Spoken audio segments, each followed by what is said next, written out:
So yeah, no, I am a sports writer. I cover the team or the Pacers for FanSided.com. I've been doing that for about a year and a half. Seriously, it's actually a funny story how I got involved with FanSided.com. Well, I guess it's probably been a year, probably right around a year and a half as well. I mean, it wasn't a very big gap between, but I had my wisdom teeth taken out. And back then, Oladipo was hurt with his ruptured quad tendon. And so I'm a big Pacers fan. Oladipo is my guy. And when I got my wisdom teeth taken out, I was very emotional. And I had a very funny response when I was drugged up on my teeth in surgery, and my girlfriend filmed it and posted it on Twitter and actually got like put on ESPN and everything. And Oladipo like responded to it saying he appreciated it. And it was kind of, that's how I got attention or whatever. And I had like a small group of people I interacted with all the time on Twitter in the Pacers realm or whatever you want to call it. And so that just kind of grew from there. And I'm a big Pacers fan. I know a lot about the team. So um, I just kind of got more involved because I went on podcasts and stuff because of the video. And then people started to recognize kind of my voice or my opinions. And then, yeah, I started working for a smaller article or site that was kind of fan based. It's kind of just like fansided.com, but it's more local to Indiana. And it was called Pacers Talk. And we did that for about 8 or 9 months. And then everybody kind of just stopped doing that. So I was looking for something else to do. And fansided.com has their sister site or the Pacers publication of fansided.com, which is 8.9seconds.com. And that's what I contribute for. And that's how I cover the Pacers. Okay, I'm going to ask like 2 or 3 things in that. First of all, Yeah. for people that don't know, what does 8.9 seconds mean? So yeah, Reggie Miller, New York Knicks, the infamous choke job from the New York Knicks. The no push off game, right? Right. No push. Yeah, 8.9 seconds, huge, big time Reggie Miller, back-to-back 3-pointers, and then hit the 2 free throws to beat the Knicks. I don't remember the exact final score, but a huge moment in Pacers history and very iconic for sure. Okay, now for people that aren't from Ohio or that don't get it, explain where Dayton is, and then how a Dayton, when you're in Ohio, how you become a Pacers fan, why you wouldn't be a Cavs fan or a Pistons fan or something like that. Yeah, so Dayton is probably 40 minutes from the Indiana state line. It's very, very close. It's um, probably, I mean, one of the closest big cities to Indiana. I mean, it's not a short or not a long drive at all. Um, and I actually have family from Indiana, so that was a big factor in how I became a Pacers fan. But I also really love the underdog mentality that the Pacers always had. And I really don't like LeBron James. I respect the hell out of him, but he just always kills the Pacers. So Yeah. from a fan perspective, that's just how I feel. But yeah, no, I've always loved the underdog mentality of the Pacers, and then just it was very easy to become a fan for how close they were to Dayton. It was a way easier drive than to Cleveland. So I went to games as a kid, and just the memories and nostalgia just grew, and that's really how I became such a big fan. Yeah. For people to understand, it takes about twice as long to get to Cleveland as it does to get to Indianapolis. So yeah, which you wouldn't think, but yeah, it's actually a substantially different difference in drive time. Yeah. Ohio's a bigger state than it looks. Let's put it that way. Especially from corner to corner, but yeah. From right, exactly, right. So now you grow up in Dayton, and Dayton's got a rich tradition of basketball. You've got UD, you've got Wright State, you've got all the places around there, Kettering. You've got all the great players that have grown up. My buddy's from Dayton, so if I butcher a name, he's going to get on me about it. So, sorry. So you get that rich basketball tradition. Then you also fall in love with the Pacers, Indiana basketball, and the Pacers tradition, which goes back to the ABA, and great players have played there. Not always successful as far as being championship teams, but always having, I always thought, great players in a great system. Go back from Larry Brown to all the coaches they've had and all the things they've done. It's been fantastic. So you're immersed in that. You're at UD and you're immersed in that tradition. How much of that affects your coverage of what you write, looking back and saying, I can always go back and compare a player to a George McGinnis, or I can go back and compare a player to a Detlef Schrempf or a Derek McKee or something like that. Does that come into play of how you're doing things and how you report when you're talking about the Pacers? Yeah, I think that's definitely makes storylines easier because the underdog mentality. I put that in air quotes. Um, we're always a very competitive team, Dayton and the Pacers. They're always very competitive, but they never really get the big recognition. And Right. so for storylines, that's kind of the thing. It's like you look at statistics of the players, and that is the numbers are very similar to all the big names in the leagues.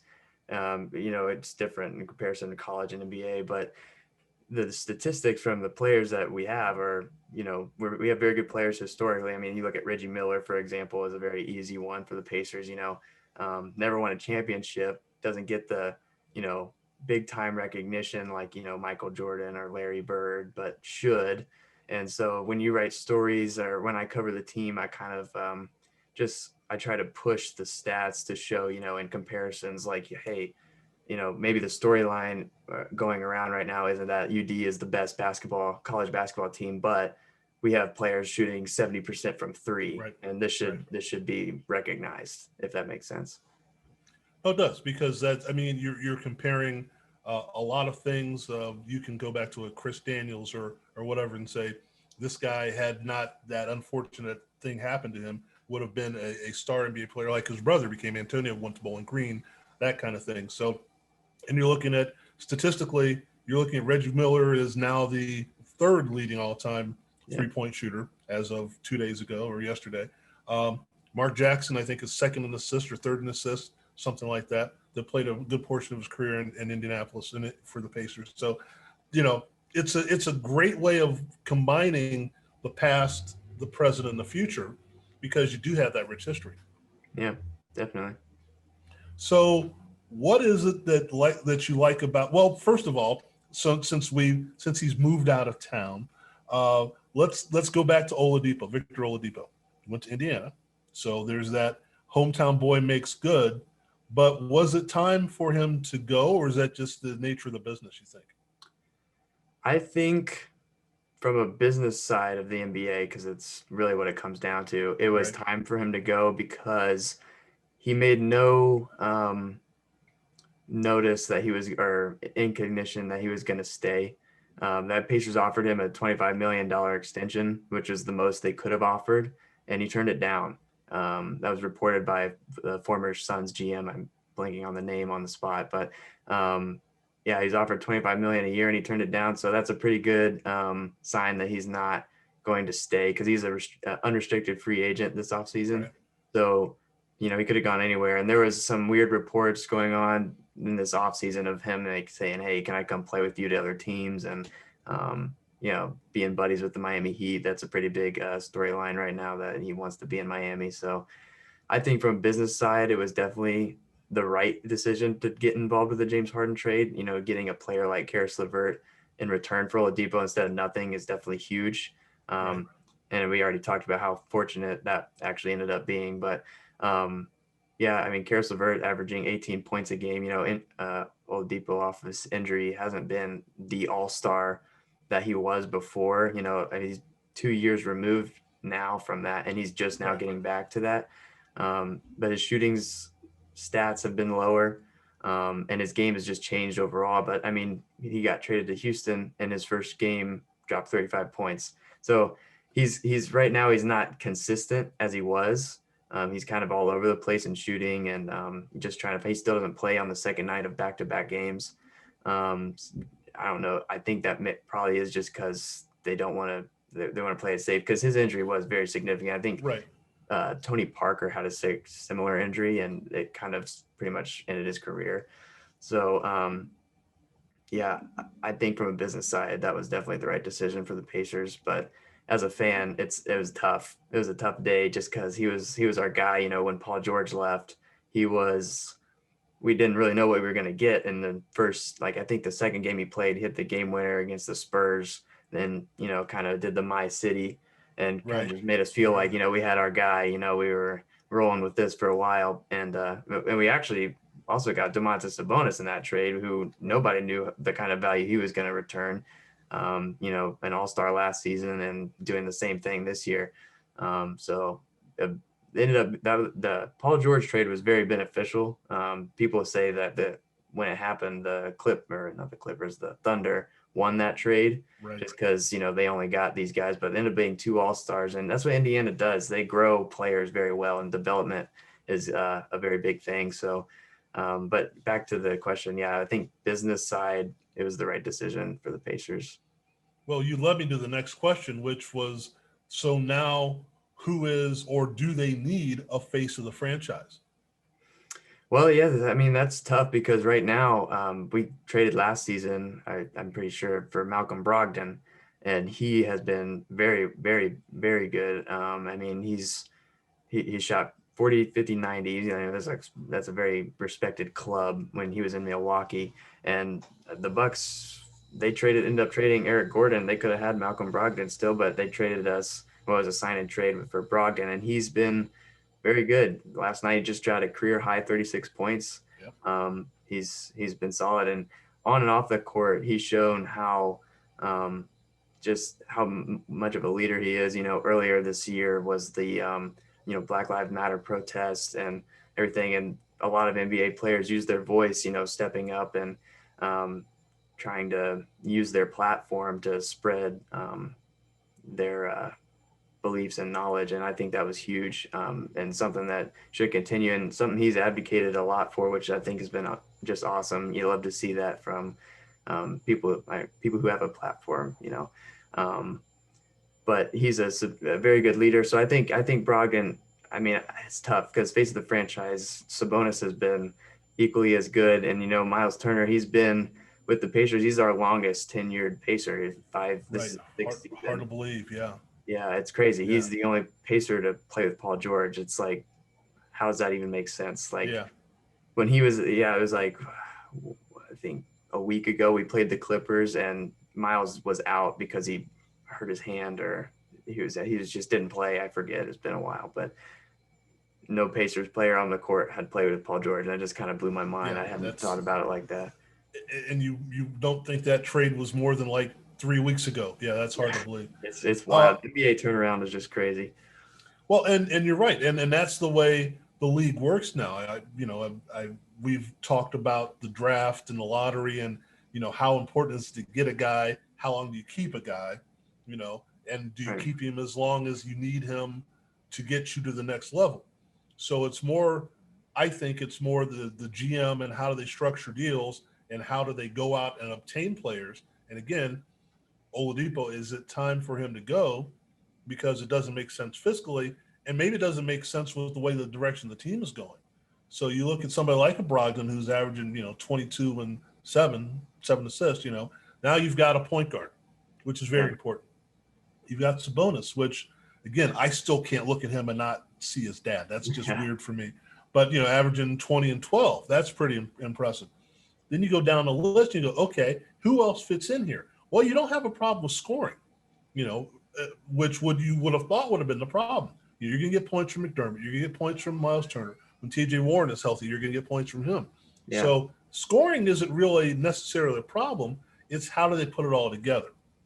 So looking down the road, what do you see as, do they need another move, or can they actually get to the promised land with? Well, let me back up and say this way. Since we made the move with the Nets, and you are the recipients of some of the fallout of that, how does that put the Pacers in play for the East? Well, I think short term it's going to be more of a struggle than it will be long term, and I say that because right now we don't have T.J. Warren, who was last year led the team in points. Karis LeVert, an 18 points per game guy, he can create his own shot. A starter, helps our depth, all that jazz. Those two guys aren't playing right now, and that's like a huge. That's 30-some the biggest chunk of our depth is out, and we're still fourth seed in the East right now. And a lot of people said we would probably just barely make the playoffs. that just goes back to the whole underdog kind of that nobody really, small market Indiana, nobody really gives a second thought about it. But I think long term with Karis LeVert and TJ Warren and the continued growth of Miles Turner, who's been incredible defensively this year, probably the best season. It probably is the best season of his career right now. This is his fourth consecutive game of 20 plus points, and he's averaging, I think, over 3 blocks over the past 4 games. I mean, the core right now is in place, and this core, I think, can certainly grow and be definitely an Eastern Conference Finals team, and who knows what could happen from there. But I think when we're fully healthy, which we haven't seen a fully healthy Pacers team in like 2 years. This season, we haven't been fully healthy, and last season we just weren't all a season long. And, we got to the playoffs, and Sabonis was hurt with the plantar fasciitis injury. And so it's just like we've never been able to be full strength for the playoffs. We played Boston 3 years ago, and Oladipo was hurt. And so that was the year he went down. So it's just we've never been full strength in the playoffs, and we keep getting swept. The coaching change has been huge already. We've seen a lot of adjustments in terms of style and how he interacts with the players. So I think short term, it's going to be a struggle. I think this season is going to be try to win the first round and just show that this core can get you somewhere. I don't think there'll be another piece that needs to be added. I think we have everything we need. We just need to get healthy. Okay, talk about the coaching change, because there were people that were like, do you really need to make a coaching change? And now it's like, well, it seems to be better. So talk about that for a second. Yeah, so I mean, there's a pretty big stylistic difference between Nate McMillan and Bjorkgren. I'd say probably the biggest focus, which is surprising because historically the Pacers have always been a very good defensive team, but we went into training camp this year and we no longer have Dan Burke. He's in Philly now, and Popeye Jones is, I think he went to Philly as well. Two of our assistants went to Philly. And during the whole training camp, or the first day at least, was just focused on defense. And Bjorkgren preaches aggressive defense, and it's true because you can very obviously tell when our team is playing their full defensive pressure, because when we hustle, it's hard to explain, because when you're watching, you can just tell because teams don't just get the easy points, and that's normally what we always lose games by like this much. So defense has been a huge thing, and Miles Turner has been a huge part of that. He's averaging 4.2 blocks a game this year, and leads the league in blocks per game, or total blocks. So that's been huge. And then just in terms of offense, I'd say like we're basically the Raptors, because he came from Toronto. So he basically took the Toronto Raptors scheme and just morphed it into our players. We have Sabonis and Turner who start together, which is two bigs like Gasol and Siakam, or was also Ibaka in Toronto. So he's utilized in Pacers land, we call it Turbonus, because it makes articles easier and it's fun to say. Easier to write, sure. Yeah, but so he's utilized them very well together. I don't know their like plus or minus totals on the top of my head, but they've been very good. And just the way he manages the team, it's hard to explain, because when you watch McMillan in the past, the playoffs, he had a set rotation of 8 guys in the playoffs, which you get, it's the playoffs, but during the season, he wasn't big on player development either. Right. We have a very good young core of guys in Edmund Sumner and Aaron Holiday, our first round draft pick 3 years ago, and Goga Batadze, who is our last year's draft pick from Georgia. Georgia, the country, not right. Right. But so easy we have a good young core there that is now being utilized. Just recently, one of my biggest kind of concerns with Bjorkgren is he's kind of Thibodeau-esque in minutes. He and this, everybody in Pacers land will tell you this, I think Sabonis leads the league in minutes per game. It's almost 40. It's crazy. And Brogdon is like Brogdon's not far behind, right? Yeah. So that's the biggest negative, I'd say, of Bjorkgren's so far, just especially because those guys have been injury prone. Sabonis coming off the plantar fascia injury, and then Brogdon, he's had like hip, not flexor problem, but he had hip injury last year that kind of kept him sidelined for a little bit. So that's kind of the only negative right now. Bjorkgren, I think from a stylistic standpoint, it's much better for this team. And he just started playing the young guys a little bit more. He went with like a 10-man rotation last night, which was kind of nice, and we won the game. I'm not saying it's because of that, but the more you allow those young guys to see real NBA games, because we don't have the G League right now. Right. That starts up soon, but those guys just can't play. So that's definitely been a big difference for sure. Well, and you never know when someone's going to go down for a week to 10 days. Sabonis is day-to-day right now. Right. So if you don't develop those guys, at least get them some minutes here and there and see how they fit in with everybody else and what you want them to do. Then when you need them, they won't be ready. You may not need them, but you're prepared. The nice thing that you mentioned, something that I think is perfect about this team, being in the East, you have teams that can score. The Heat may be a grinding kind of team, but they can light it up when necessary. Obviously, the Nets are going to score the ball. The Bucks are going to be able to score the ball. So even the Wizards have a chance to score the ball, and the Hawks, as a matter of fact. So if you're going to do something different and be true to yourself, focus on the defensive end, because it's kind of hard to win shootouts unless it is the Nets, who don't even know what defense is. You can score as many points as you want. But when you're playing some of those other teams, if your normal night is 85 and they come out and put up 111, you don't have a chance. But if you can hold them in the 80s or at least the 90s, you've got a shot to beat them. So that's a very good point. Now, looking at the landscape of Indiana basketball, not just the Pacers, if you want to expand things, we're looking at not just the college, the Hoosiers and IU, FPW and all that, FW, I'm sorry, Indiana, Fort Wayne and PUI and all that. Looking at when we get to the NCAA tournament, now we know that all of the NCAA tournaments can be played in Indiana. How does that look just as a Indiana basketball landscape?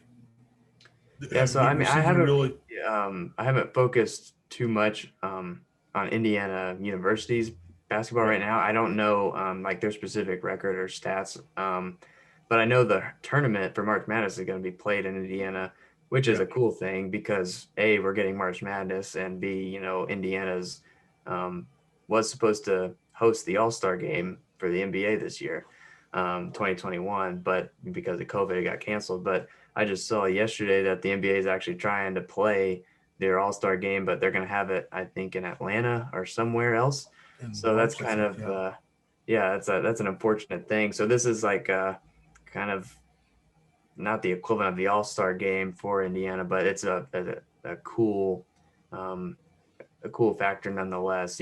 March Madness being the hub in Indiana is definitely cool. Yeah, I don't know much about Indiana University, especially because I am kind of paying more attention to Dayton, I'll be doing more media coverage for them next season in person, hopefully. But yeah, with the Pacers especially, it's tough when you're trying to dig deep into teams and then trying to get your mind around, on the college level as well. But I think it's definitely cool that, we're able to have the tournament here in Indiana. Hopefully it brings some light. The combine's always here, which is nice. Right. And that's kind of a staple or a tradition that is cool, just, brings to that kind of tradition of Indiana sports and basketball. And so I think that's cool for sure. Well, the only reason I asked is because, again, as you say, Dayton is closer to Indianapolis than it is to Cleveland, and people that aren't from Ohio don't get that. It's the same thing of saying they're going to have the entire tournament in Indianapolis. Well, basically, yeah. Are there any other schools besides the Hoosiers? Like, yes, there are.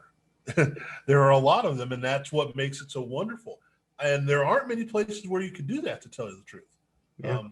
So that's pretty impressive. Well, Zach, I have a lot of other things I want to ask you, but I don't have a lot of time to ask you other things. So, and I know that you're probably busy as well. Give us a quick look at UD real quick. So, not doing as well as we were with Obi Toppin, obviously. Only lost, I think, 2 games last year. I don't know our specific record, but we have lost more than 2 games so far.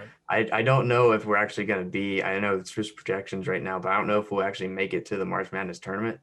I haven't seen the official standings or anything. We still have some time, but I've seen projections that doesn't have UD in it. So it's just unfortunate. But Jalen Crutcher he's a big name in UD, and he's been playing really well. I know he averages over 20 a game. And I'm blanking on the name, but we also have someone who's shooting over 70% from three, like I said, and he's shooting over 5 attempts a game. So, I mean, that's not just, he shoots 1 3 a game and he makes it and Right, misses, right. He's actually a very good shooter, but I'm blanking on his name off the top of my head. But UD right now is not getting the spotlight that we were last season. Obviously, we don't have a lottery pick on our team. But yeah, next season, like I said, I'll be covering them in person. And I'm looking forward to getting back and watching UD live basketball. Well, for people that don't get it, and I've said that about 17 times already on this show, but people that aren't aware, the A10 has some good ball. And the way that it's set up is that they're in big cities as well. So you don't think that, but then you start looking where you have Duquesne and Temple and places like that, and go, oh, I see where they're at now. And if you really want to get a sense of the history of UD basketball, Google Don Donaher and see where it's come from and understand that they've made a Final Four. Um, Yeah. and they've had some great players throughout the Made the 80s. Elite Eight not long ago either. I Yeah, think right, that was like exactly. 5 or 6 years ago. Right, yeah. So, there's a lot of history there. And as we were talking about with the Pacers, you build off that history. So Yep. if you can build off that history and you have something to compare to, it works out very well. So again, Zach, I appreciate you taking the time. Yeah, thanks for having me, man. We'll splice it together and make it look good. Cool. And hopefully the Pacers do well. I don't have a dog in a fight because I am out here. So my Cavaliers fan card is on hold, Yeah. on ice, I guess is the best way of putting it, back in the Midwest. So again, appreciate the time, and we'll talk soon. All right. Thanks, man. Thank you.